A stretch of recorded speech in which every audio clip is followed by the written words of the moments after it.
ఈరోజు మార్నింగ్ స్కూల్కి వచ్చేటప్పుడు మా పిల్లల తల్లులు మ్యాంగోస్ తీసుకొచ్చారు. ఇదిగండి, ఇది పెద్ద రసం అంట. ఇవి 2 కాయలు తీసుకొచ్చారు పిల్లలకి పప్పులో వేసుకోవటానికి కానీ, లేక మేము తురుము చేస్తాం కదా. ఇదేమో ఒక పేరెంట్ తీసుకొచ్చారు. ఇదిగండి, ఇది అంటే మాకు పల్లెటూరు తోటలు ఉంటాయిలేండి. కొంచెం మళ్ళీ ముందు తర్వాత కూడా చాలా ఇస్తారు మాకు. ఇవి వచ్చేసేమో మా చెట్టు మధ్య మధ్యలో మేము కోసాము. నిన్న పిల్లలు వెళ్ళిన తర్వాత నేనున్న మా హెల్పర్ కోసాము. ఆ పిల్లలకి తురుము చేద్దాము, ఇది వాడుతూ ఉండగా ఇంకా కొన్ని చేద్దాంలు అని చెప్పేసి పిల్లలకి స్కూల్ టైం అయిపోయిన తర్వాత మేము ఈ తురుమున్నామని చెప్పి కూర్చున్నాను నేను.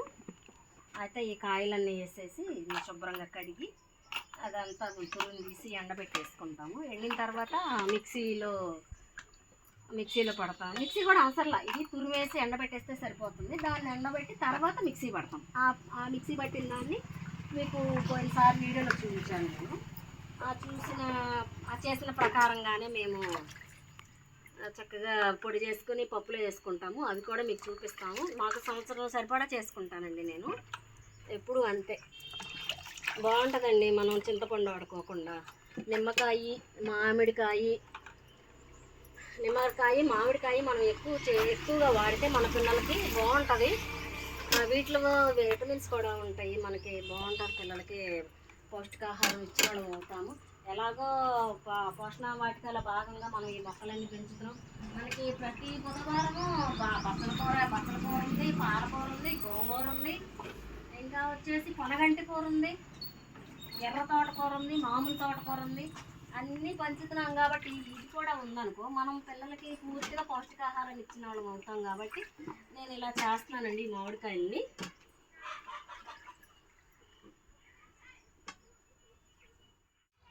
అయిపోయి వచ్చిందండి. ఇంకా 2 కాయలు ఉన్నాయి, అవి కూడా చేసి మీకు ఏ విధంగా ఎండబెట్టాలో కూడా చూపిస్తాను. ఏదో చూడండి ఎంత తురుము వచ్చిందో. ఇదంతా చేశాక ఏ విధంగా ఎండబెట్టాలో ఒక రైస్ బ్యాగ్ తీసుకుని ఆ రైస్ బ్యాగ్ని ఒక 4 ముళ్ళ కట్ చేసేసి దానిలో పలసగా ఎండబోసేసుకుంటాను. లేదు అంటే మా ఇంటికి తీసుకెళ్ళిపోయి టెర్రస్ మీద ఎండబోసేస్తాను. ఒకేసారి ఎక్కువ ప్లేస్ కావాలి కాబట్టి. ఇప్పుడు ఎలాగో ఇంటికి వెళ్ళిపోతాం మేము. ఇప్పుడు 1:30 అయింది. ఇంకెట్లా 1:30 వరకు ఉంటాం కాబట్టి కొంచెం వరకు ఆరుతుంది ఎండలో. ఆ బ్యాగ్ ఎలా కట్ చేయాలో కూడా మీకు చూపించి ఎండబోస్తాను. తర్వాత ఇంటికి తీసుకెళ్ళిపోతాను. అయితే దీనివల్ల అండి పచ్చి మామిడిలో పొటాషియం ఎక్కువగా ఉంటుంది. ఫ్లూయిడ్ లెవెల్స్ బ్యాలెన్స్ చేస్తాయి. మరి డయాబెటీస్ ఉన్న వారికి కూడా మంచిది ఇది. ఈ వడదెబ్బ తగలకుండా కూడా ఈ ఫ్రూటు మనం బయటకు వెళ్ళొచ్చి కూడా కొంచెం పచ్చి మామిడి ముక్క తినొచ్చు. వడదెబ్బ తగలకుండా ఉంటుంది. పండిన మామిడి కంటే కూడా పచ్చి మామిడి తినటం వల్ల బరువు తగ్గుతుంది. శరీరం కూడా కాంతివంతంగా ఉంటుంది. పచ్చి మామిడి చూడండి, చూస్తేనండి నేనైతే చేశాను, బాగుంది నాకు.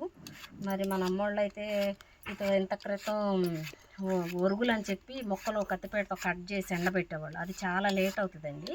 అలా కాదు, అలా కాకోకుండా ఇలా చేయండి, బాగుంటుంది. మంచిగా ఫలితం వస్తుంది, బాగుంటుంది.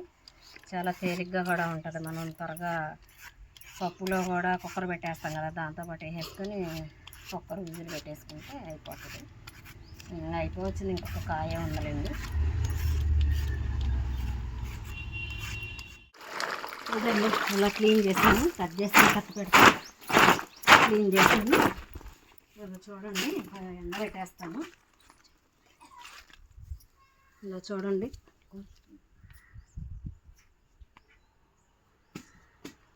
ఇవ్వండి, ఇంకా 2 అవర్స్ ఉంది టైము మాకు. ఈలోపు కొంచెం ఆరుతుంది. తర్వాత తీసుకెళ్ళిపోయి మా టెర్రస్ మీద ఎండబెడతానండి.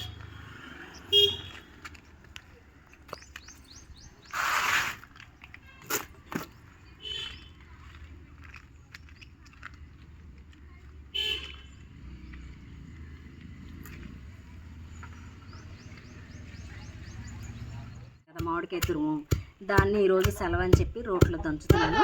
దీన్ని మెత్తగా దంచిన తర్వాత మీకు పొడి చేసి చూపిస్తాను ఎలా వాడు. అది మిక్సీలో అయితే కాస్త ఇది కూడా కనిపించదు, బాగుంటుంది, మెత్తగా ఉంటుంది. కానీ మరి నేను ఇది రోట్లో కొట్టాను కదండి. కొంచెం చూడండి, బాగా ఎండబెడితే భలే వస్తుందండి.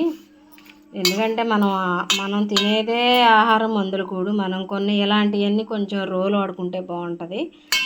అన్నిటికీ మిక్సీలు ఎందుకండి, మిక్సీలు గ్రైండర్లు మనకు ఒప్పుకున్నంత వరకు ఇట్లా వాడుకుందాము రోట్లో. నాకైతే ఎప్పుడు రోలు పత్రం ఉంటుందండి, నేను అదే యూజ్ చేస్తాను చాలా వరకు. ఇప్పుడిప్పుడే ఎప్పుడైనా ఒకసారి మిక్సీ వాడతాను నేను. కొంచెం మనం కొన్నాళ్ళన్నా ఆరోగ్యంగా ఉందామండి మరి. సరే, మీకైతే ఇది నచ్చినట్టయితే లైక్ చేయండి, షేర్ చేయండి, కామెంట్ పెట్టండి. ఎవరైనా సబ్స్క్రైబ్ చేసుకోని వాళ్ళు ఉంటే సబ్స్క్రైబ్ చేయండి. Bye, thank you.